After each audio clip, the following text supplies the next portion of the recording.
Hello, my Belfast Thousand Nation. How's everyone doing today? Hopefully, everyone's having a great day. If not, I hope it gets better from here. All right, we are back with another That Chapter. Now, before we get started, you're going to notice the lighting is off ever so tenderly.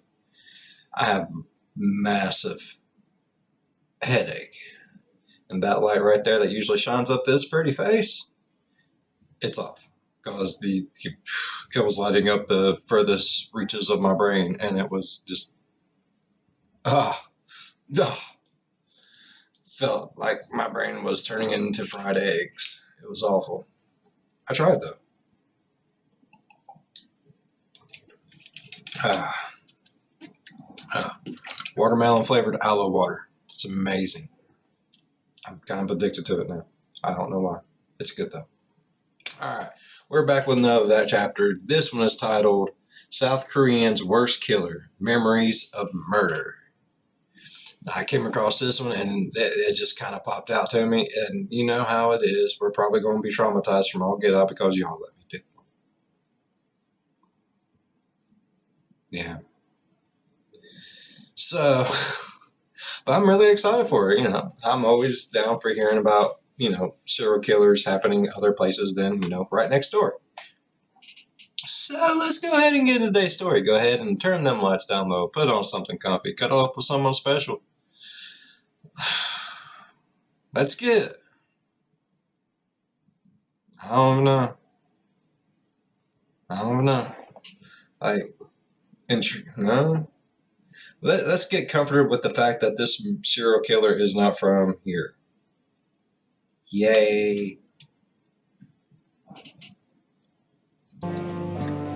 Hey you and welcome. My name is Mike, and in this whole video, my friends, we are going somewhere we've never ventured before, and that is the beautiful, it looks like on TV, country of South Korea. I'm pretty excited about this, not gonna lie. I mean, I suppose not sure if I should be, because, well, this is a long story. I understand 100%. It's exciting to know that, everyone's got serial killers, I guess. It's horrible. I'm just stopping. I'm done. Yep. I have a headache. I'm sorry. It went on for quite some time, beginning in the 80s, ending in 2020. Twists and turns galore. I'd say they should make a movie of it. They have, and the movie is real good, but the movie is like less crazy than what actually happened in real life. And that is something I'll tell you about right now. I couldn't have paused it at a better time. Look at that face. I'm sorry, Mike. Hold on. Via me. There we go. That's slightly better. Poor Mike. That's pretty bad whenever a movie being made of something is less messed up than what actually happened. Because, that Hollywood magic, they always try to make things so freaking outlandish that it literally is unbelievable. So that really says something that they reined it back a little bit and they couldn't match the unbelievability.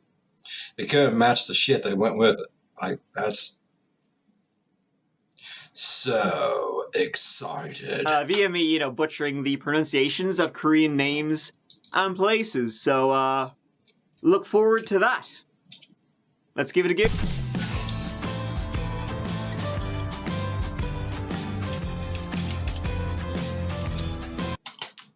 You gotta love it when you can crack on yourself for doing things.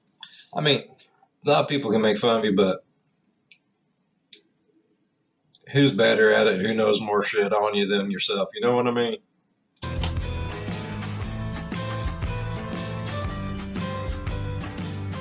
It is to Hwasong we're off to, a city about an hour south of capital Seoul. It is a rural enough city in Gyeonggi province. Primarily known for agriculture, Hwasong is really the breadbasket of Seoul. It would be known for rice farming along the floodplains, though recently it has seen a factory boom. Today, it has a population of over 600,000 people. That's a lot. But we're not going to be talking about today. At least not yet. No, We're gonna go back about 30 years, when Hwasong was a bit more agricultural than it is today, but you still had, like, factories and farms right beside each other. Perfect place for a serial killer to come. He got tainted, the serial killer got tainted me from the farm being right next to the factory. Don't eat the green corn, especially if it glows in the dark. Come and go as they pleased. And for 5 years, they did. In 1988, the people of Hwasong lived in constant fear. The constant fear was reinforced, on the morning of the 17th of September, when another weight was added.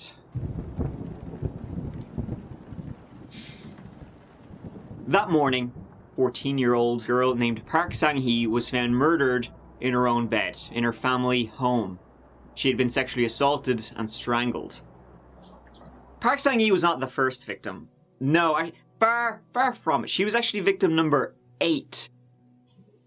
But it might have been the worst one up until that point, due to her age and the fact that she was attacked in her own bed, with just a wall separating her from her parents, who slept through the entire thing. This was a grim reminder of who was out there. Something that had been, out there for 2 years at this point. Almost 2 years to the day previous, on the 15th of September 1986, 71-year-old Lee Wan-im was on her way home from visiting her daughter. And as she was walking home on a quiet country road in Anyangdong, she was attacked. Her naked body was found 4 days later in a rice field, not far from her home. She had been sexually assaulted and strangled to death. So this was number 1. And as to who could have done this, there was no evidence left behind. This instantly became the talk of this quiet, simple, country town. And as that talk, started to die down, happened again. On October 20th, 1986, 25-year-old Park Hyun-suk got off the bus from town at about 10 p.m. She disappeared straight after as she walked home that dark night. On the 23rd of October, her body was found in a canal. Once again, same modus operandi, sexually assaulted and strangled to death. So that's 2 victims within a month of each other. The bodies were discovered 15 minutes apart. Both assaulted and killed in the same way. Not exactly hidden. Their bodies were left not far from where they were attacked. Pretty much like out in the open. Little to no evidence was also left behind this time, though they did find a trace of semen. This was the 80s though, so there wasn't really much you could do other than, yeah, that's that alright. And then 2 months later, dread returned. On the 12th of December, a housewife, 25-year-old Kwon Jung-bon, disappeared from her neighborhood. The same neighborhood the first victim was murdered in. She wasn't found for 4 months, and this time when she was found, it was the same story. She'd been gagged with her stockings, her underwear was over her face, and bodily fluid was once again found on her. 2 days after Jung-bon went missing, on the 14th of December, 23-year-old Lee Kai-suk got off a bus from town. Last seen walking home at 11 p.m. A week later, her body was found in a rice field. Hands tied behind her back, girdle over her head. I am never picking another video on my own. What the actual hell is going on? I understand it's the 80s and whatnot, bro, and you don't get the forensics and shit probably until later in its career. I mean, probably much later, unfortunately.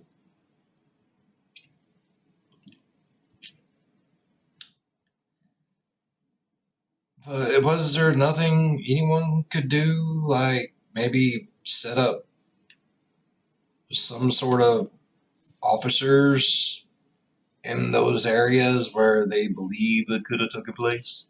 I mean, if they're only found like 15 minutes away from each other, it's quite obvious what the hell's going on. You need to be a little bit more vigilant, maybe, with your police. policing, military support of some sort. It's awful. No one. Definite pattern was beginning to emerge here, and everybody started shitting bricks, right? There was definitely a serial killer amongst them, somewhere in like these. And it's not just a serial killer. I mean, each one of them had been sexually assaulted. That's a serial rapist too. I mean, that's pretty. I mean, don't get me wrong. Murder is fine, like they did, but I mean, it's not just a serial killer. That it's a serial rapist as well. Like, shitty shit. This rural enough area. Women walking home alone at night, not a good idea. But then again, one of the victims was taken from pretty much like right outside her house. She wasn't walking home, she was home. So they were kind of fucked either way. Police were, scratching their noggin, not doing much. And little local people who were, obviously absolutely terrified, they started looking for comfort and help from other sources beside the authorities, who seemed useless. Shamanism was turned to for protection from this bastard, and the police, growing frustrated and knowing people were frustrated with them, began to turn to violence themselves. During the entire investigation, police looked into more than 20,000 people as possible suspects. They spent millions of man-hours on the case, with jack shit to show for it. And so, well, desperate times lead to desperate measures. You did it though, didn't you? Come on. You can tell me all, buddy. We'll share a glass of soju and you can tell me all about it. That kind of shite began to happen. They would drag people into the police station to have the shite kicked out of them. And this is why I love watching Mike's videos so freaking much. As bad as this is, he still puts a smile on my face. Like, I know there's a lot of people out there that doesn't like, the whole murder mystery channels. They feel like they're making money off of, someone else's pain and stuff, but sometimes that's the only way you can get through it is by, laughter. Yeah. Like, I don't watch the news. I really don't. I don't like to watch the news. It is extremely depressing. And there is enough depressing things that goes on in everyday life, let alone me having to watch the news to hear more depressing shit.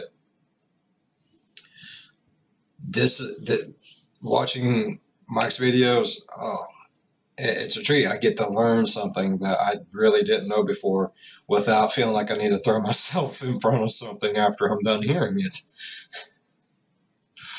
Oh, I mean, sometimes you just need a little bit of comic relief, when it starts getting really bad. And it's been bad. People who are just scared out of their wits, mentally disabled, anybody is like, you did it, you fucker, you did it. Over the next couple of years, 4 people who had been basically interrogated by the police would take their own lives. And it believed to be, due to the assaults by the police, the stalking, the harassment the police were doing on people they thought could be the serial killer. So quite a few things weren't done the right way. That's not right at all. Oh my God.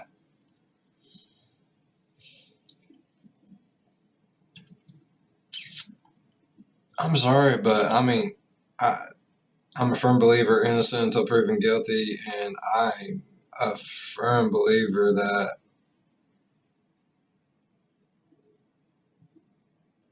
there is certain extents you should be able to go to as a law enforcement officer, but there is always a moral line that you should not cross. Just not just being a police officer, just by being a person in freaking general. That's awful. These people felt trapped and scared already, and the people that they was turning to for a form of salvation from it, the police, to serve and protect, harassed them so bad to where they took their own lives. That is way. And as we will see later, quite a few things that should have been said weren't by the pack of bastards. But the killer was still, out and about. On the 11th of January 1987, 19-year-old high school student Hong Jin-young was found dead in a rice field. She was last seen the night before, just about 9 p.m, when she got off the bus. Jin-young was once again tied up, gagged with her socks, and sexually assaulted. She was then strangled to death with her own clothing. After time, well, as I said, superstition started kind of returning to the area. People believe the killer was targeting women wearing red, like a bull. If you wore red, Jesus, you're fucked. Sorry, you made the list. And so nobody, especially women, they stopped wearing red altogether around this time in hopes of avoiding a brutal encounter. It's not funny. The situation is not funny. But this... I'm going to go ahead and say it because of that chapter, because of Oh Mike here, they are making a special place in hell for yours truly, because I laugh too damn much at things I should not laugh at. Shit. Unfortunately, the killer wasn't so picky.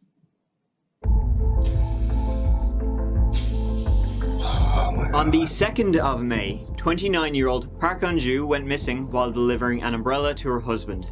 She was found a week later, on a hill, same condition as the previous victims. And throughout this entire time, there were a number of sexual assaults in the area committed by the killer. They knew this because the modus operandi was the same. He would put their underwear over their heads, only he didn't kill them. It would then go quiet for a few months. Spring turned to summer, turned to autumn, but the dread never left. Then, on the 8th of September 1987, he struck again. Maybe those breaks in the crime was like, maybe he was incarcerated for other crimes without being, different than this. Maybe he was like already locked up. Maybe that's why the crime shifted. Maybe he was like one of those farmers that travel with the crops, migrant worker, right? Maybe, possibly. Maybe he was like a migrant worker or something, and he was, just going with what was, where work was, and it was following. This time, 54-year-old An Gi-soon. She had, once more, gotten off the bus and was walking home when she was attacked. Her body later found in a canal. It was at this point, once more, a woman attacked while she was walking home off the bus. It seemed like the killer was taking the piss. It seemed like he was just making a mockery of the police. He could come and go. He could do whatever he wanted. And he knew it. They would have undercover, female police officers out there wearing red, walking around the place at night. Hey, look at me. He never once fell for it. However, they were getting some... Maybe they wasn't scared enough. Alright. What I mean by that is normal people who are not military trained, or police trained or anything like that, you get that feeling of dread and then you start acting nervous. A female police officer is less likely to act nervous, and the killer is more likely going to pick up on that and realize something is wrong and not attempt to. Maybe that was a part of it. Maybe he liked the fear.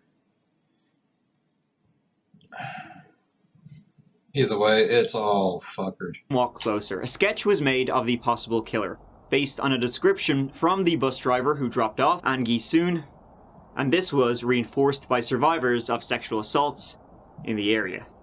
The man was in his mid to late 20s. He was 165 to 170 centimeters tall. He had a sharp nose and neatly cut short hair. One survivor also added the man's hands were soft.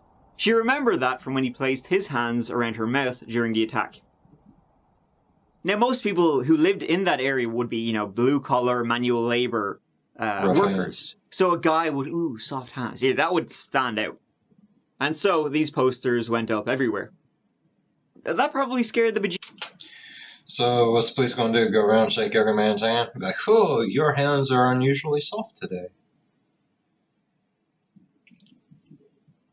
But he's right. I mean, he said most of it was farm and factories. You get calloused up hands bigger than crap when you work in farm and factory settings.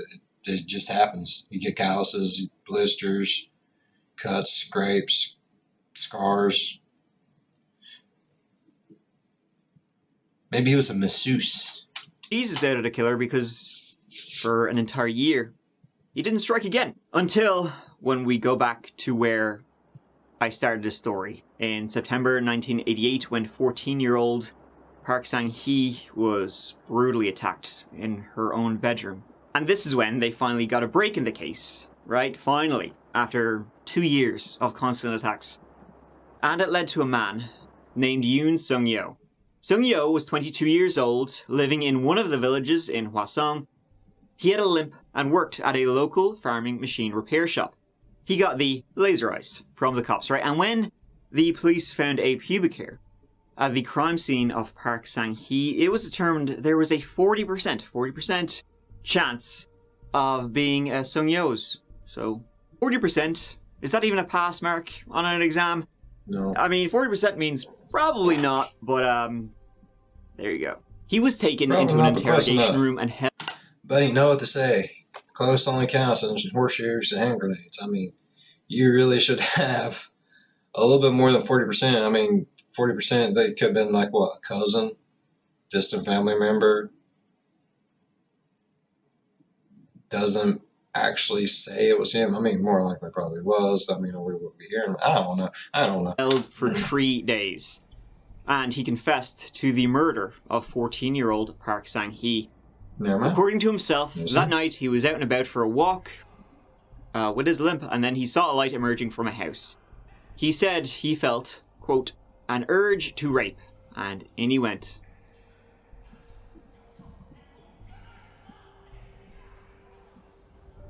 A urge. That was that. And he was charged with... So Limpy McGee was just out and about, walking around town, and was like, yep, I'm gonna stick it to someone tonight. What? What? the murder. A murder, 1 of 8. They tried to see if he was related to the other 7. At this point, nothing. Didn't seem like that at all. And in fact, 2 more murders would occur while he was actually in custody.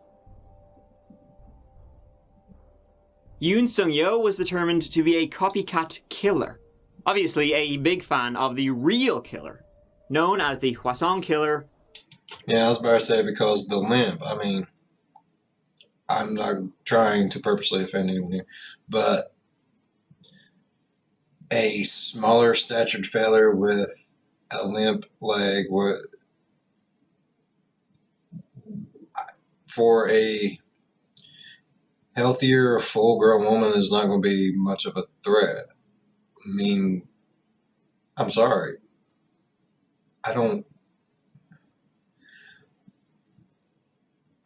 Because then he would have to actually fight them. He would have to take them to the ground, do what he does, and then dispose of the body. That's going to be a lot of shit to put on a limp leg. Or also called the Korean Zodiac Killer. So that's 1 of 8 solved. Getting there. In November 1990, 14-year-old Kim Mi-jun's body was found on a hill. This was, well, it had been 2 years since a murder. 3 years since, the police believed the actual serial killer struck. And it seemed like he had been saving up. Kim Mi-jun's hands and feet were tied together, her bra used as a gag, and multiple items were used to assault her, including a ballpoint pen, a fork, and a razor blade. 5 months later, in April 1991, 69-year-old Kwon Soon-sang was last seen, you know the drill, getting off a bus. Her body was found the next day, and from how it was found, it was clear who was behind this. Same guy, almost 5 years later, Still out there. From there, things would go quiet for a couple of years, right? Until there would be another murder. Not in Hwasong, though, this time. This time it was in a place called Cheongju, about 2 hours southeast. There, I would like you to give a good ol' annyeonghaseyo to a guy named Lee Chun-jae.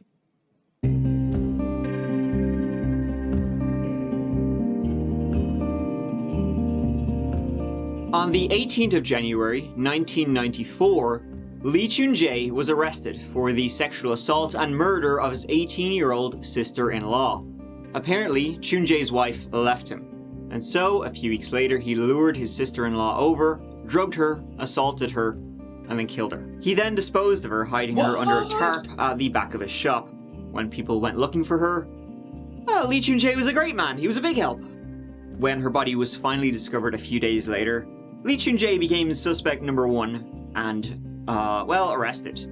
After he asked the police, "Here, come here, just shooting the shit off the dome. How many years do you serve for rape and murder in South Korea? Curious." He was arrested, charged, and found guilty of her murder. He was sentenced to death in May 1994, but this was later reduced to life. Possible parole after 20.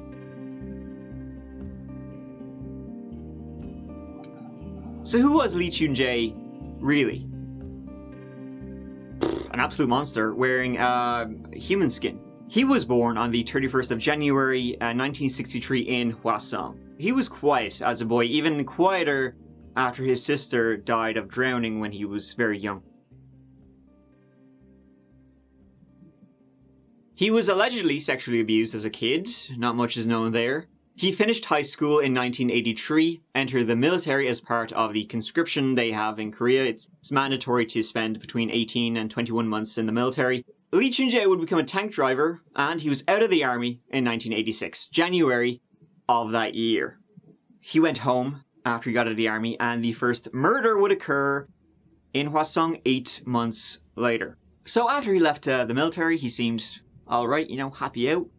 Doing alright. He was really anything but. After leaving the military, he had no drive in his life. He just had an urge, and he had fantasies, both of which would get stronger and stronger. In February 1986, he would go out at night, dressed in black, waiting for vulnerable women to show up. Unfortunately, they did. And over the next few months, he would assault over half a dozen women. Eventually, sexually assaulting them wasn't enough, and in September 1986 he would become, or set off on the road to becoming, a serial killer. As I said, right, he would finally be arrested in 1994 for the murder of his sister-in-law, but he wouldn't be linked to the Hwasong murders until much later. It was in 2019 that forensic science caught up with him. He was still incarcerated at the time, his profile in the system, but he refuted that he had anything to do with those serial killings. But it wasn't just DNA they had at the time pointing to him being what's called the Korean Zodiac Killer. In 1989, he was arrested for breaking and entering. He got 1.5 years for that. During that time, there was no murders. He also lived, at the time of the serial killings, with his wife in a house right smack dab in the middle. And I figured it was something due to being incarcerated because they're lengthier stretches of time. And I have watched a lot of Criminal Minds. No lie. Of the danger zone. He didn't want to go too far for his hunting ground. He would eventually confess to being the killer, probably the most famous in Korean history. He would also confess to 4 more murders, bringing his total to 15. Holy shit. So that is the 10 Hwasong victims from 86 to 91. Then his sister-in-law in 1994. And in between all that, there was another 4 people he killed. The Gyeonggi Nambu Provincial Police Agency said Wednesday that the suspect in a string of murders in Hwaseong City in the 1980s has confessed to the killings that shook the nation at the time. Police had been investigating the prime suspect after the National Forensic Service found that DNA collected from the underwear of one of the victims matched the suspect's DNA. The male suspect in his 50s is currently in prison for murdering his sister-in-law. He initially denied being the Hwaseong City murderer but finally confessed in the face of mounting evidence including new DNA matches and witness accounts. He also says he committed another 5 murders and police are looking to verify his claims. In December 1987, he murdered 18-year-old Kim Mi-soon in Suwon, north of Hwaseong. In July 1989, he took 8-year-old Kim Hyun-jung. She's never been found. Then, 17-year-old Park Soon-ja in January 1991 in Cheongju. And also in Cheongju, 27-year-old Kim Jin-ah in March 1991. He also confessed to over 30 sexual assaults. By the way, you'll notice that I said 10 murders in Hwaseong, right? That's because in 2019, Lee Chun-jae was in court. Not for himself. He was a witness at the retrial of Yoon Sung-yeol, who killed the 14-year-old Park Sang-hee. Or did he? He confessed, right back then. He confessed under great duress. You might too, if the police did to you what they did to him. 저 같은 사람이 안 나오길 바라는 뿐이고 모든 이 공정한 재판이 이루어졌으면 하는 제 바람입니다. Since Yoon was confirmed innocent, he will receive criminal compensation for his 20 years after being imprisoned. And it is estimated that Yoon will receive compensation of up to 1.76 billion won when multiplying the amount of compensation per day and the number of days in custody. According to the Korean Herald, Yoon said he has forgiven Lee as well as the police officers who tortured him. He said, "I had to make peace with the past and the people who wronged me and accept the fact that some things can't be changed so that I can move on." Immediately after he confessed, he denied it, said he had nothing to do with anything. That fell on deaf ears. He said he had been intimidated and tortured. It didn't matter. He was still sent away for 20 years. 기억을 못해요. 근데 자식이 어떻게 되는지도 몰라. 그래가지고 그 생각이 지금도 나질 않아요. 하루 이틀 잠 못 자잖아요. 아무 생각이 안 나요. 근데 자고 싶다는 생각이 안 들어. 계속 잘 된다면서도. Basically, what he's saying is they refused to let him sleep, and after a couple of days of that, he couldn't think straight. Only thing he could think about is sleeping, and when he fell asleep, they'd wake him up, and he just wasn't thinking right. 하면은 가서 깨우고 차를 잠 못 자. 물 먹고 빵 쪼가리 한두 개 먹고 차를 버티겠어요? 못 버텨요. 그래가지고 내가 뭔 얘기를 했는지도 생각이 안 난다는 거예요. In 2019, Lee Chun-jae would confess to killing 14-year-old Park Sang-hee in her room. He described it in great detail. There never was a copycat killer, just the actual killer. An actual killer who would, actually, come out and say he couldn't believe it took them that long to catch him. He said he never really tried to hide from the cops. Quote, "I still don't understand why I wasn't a suspect. Crimes happened around me and I didn't try hard to hide things, so I thought I would get caught easily. There were hundreds of police forces. I bumped into detectives all the time." This man's a piece of shit, bro. Sorry. He piece of shit. But they always asked me about people around me. There was one occasion where I was brought into the police station after being searched, but I was never put on the list of suspects. There were multiple occasions in which I could have been caught. I don't understand why I never was. He really could not believe the incompetence of the police. And guess what else he won't believe? Lee Chun-jae will never face prosecution, conviction for any of the murders he did in Hwaseong. But even if the What? Why? Oh, mother. suspect was the murderer in the infamous Hwaseong case, he will not be punished for those crimes as the statute of limitations expired in April 2006. The serial killings received renewed national attention when the case was made into 2003 movie Memories of Murder. Over 20,000 people were investigated for those murders, a figure that hasn't been broken since. He'll get off those 10 scot-free because the statute of limitations expired in 2006. Yoon Sung-yeol was released in 2009. Are you freaking kidding me?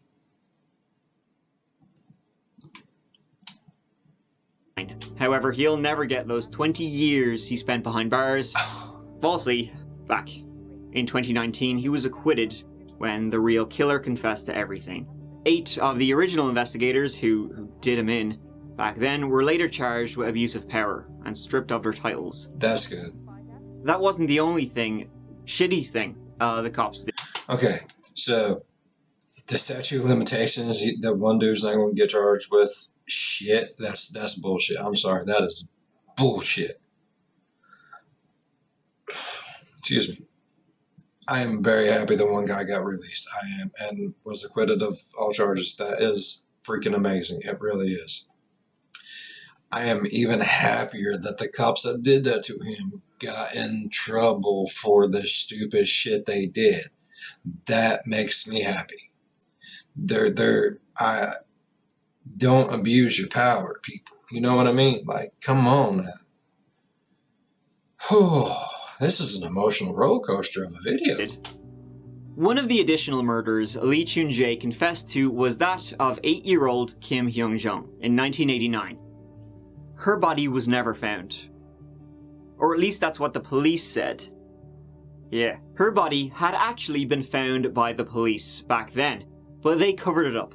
They also hid some of her belongings and never told anyone, especially not her desperate parents. When they found her...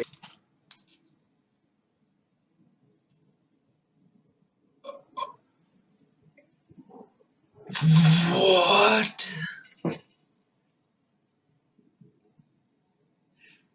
That poor sweet innocent baby. And her poor family.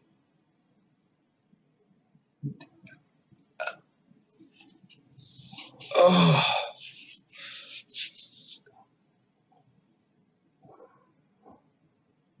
It is god awful that happened to her and everything else. Do not get me wrong, but I'm sure the family would rather have had her back, even though she was gone, to lay her to rest and to have closure. And for those pieces, my brain, my head hurts. Worse, it's melting. My brain is melting. That pisses me off so bad. They would keep that poor baby, her body hidden, and hide her and the family.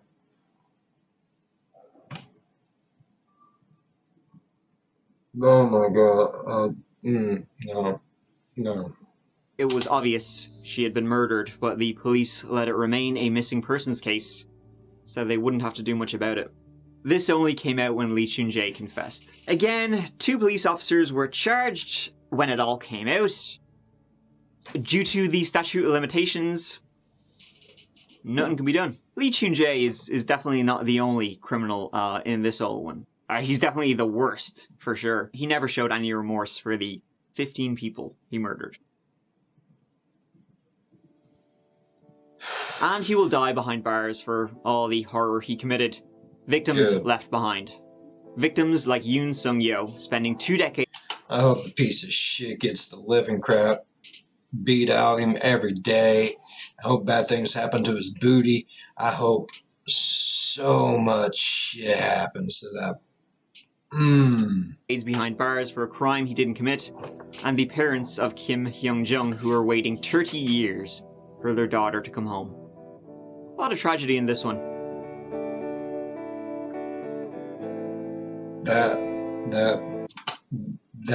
right there, out of everything, breaks my heart more than everything. Just, I don't even want to know where they hid that poor baby's body. I don't want to know. I don't. That's some information I just never want to know. I don't think I can handle it. Oh God. And there you have it. Shanae, if you're interested in this case, I guess there's a South Korean movie based on it. It's called Memories of Murder.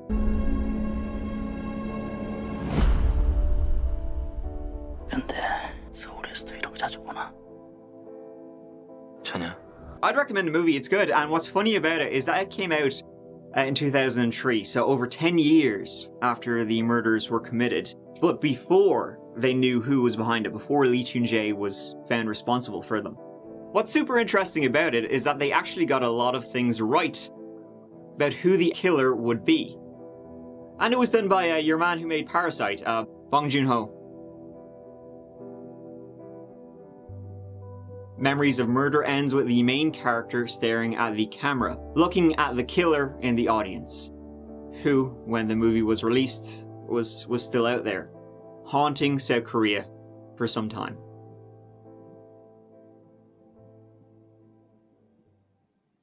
I wonder what he thought of it.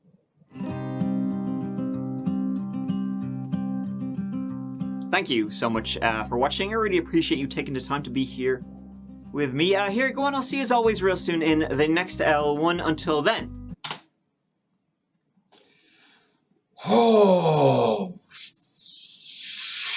Phew. Damn. That was awful.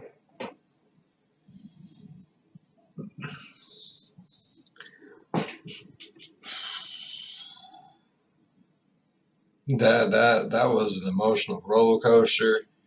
Anger, sadness, a little bit of laughter. My boy Mike here makes me laugh every time. At the most awkward of times, I am a firm believer I do have a special place in hell just because I'm stupid and not laugh out. Really? Yeah. Oh, good golly, Miss Molly.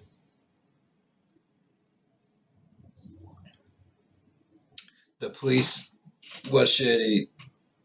The killer was shitty. The whole damn thing was shit. I get you sometimes as an officer of the law, especially in what's classified as the third world countries and stuff like that. They probably do have to go to a little bit more of an extent of trying to get stuff out of people, especially knowing that it's mandated everyone take 18 to 21 months of military training. I did not know that. I learn something new every day. And they say you can't teach an old dog new tricks. But I didn't know there was a statute of limitations on sexual assault and that with murder as well. Like, I know I'm pretty sure that there is a statute of limitations even here on, rape and sexual assaults of that nature. But I didn't know that there was ever a statute of limitations on murder. Like, murder's murder. I'm sorry, there should not be a statute of limitations. Period. I don't think there should be a statute of limitations on either one of them. But I know why they do it. After so long, evidence gets tampered with, lost, stolen, misplaced, anything could happen, and it gets really murky on how to do things. I mean, I get the premise of it, but and the poor copycat killer that literally got tortured, sleep deprivation, minimal food, minimal water, and probably just enough to sustain him and keep him alive. Not even enough to keep him nourished. He was probably weak and out of his mind whenever he confessed. It just probably wanted it all to be over. At that point, he's probably like, death would be better than this. And that is even, oh my. And that poor baby. The police just didn't want to deal with it, so they hid the body and act like, or maybe they didn't even hide the body. I don't know. I'm my brain fizzled at that point. I don't remember. I'm sorry. But to act like they just never found it when evidently they did, and to hide the rest of the evidence and stuff along with it, that's bad when a killer's got to call you out. You know what I mean? Oh, no, I did. No, you found it, and then it happened.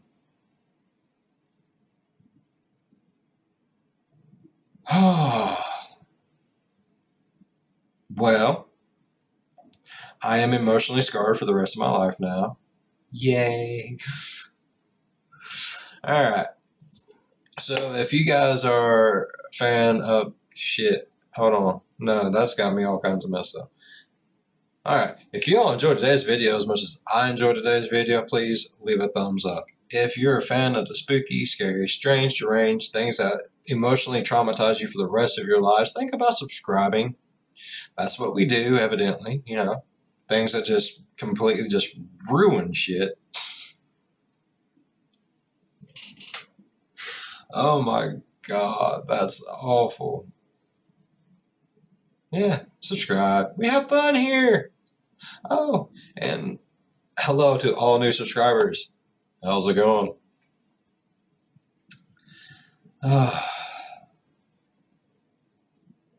Yeah. Well, as always, be good to one another. I'll see you in the next one. Bye-bye. I'm gonna have nightmares tonight. That's got me all kinds of traumatized for life. Emotional scarring right there. I can feel it.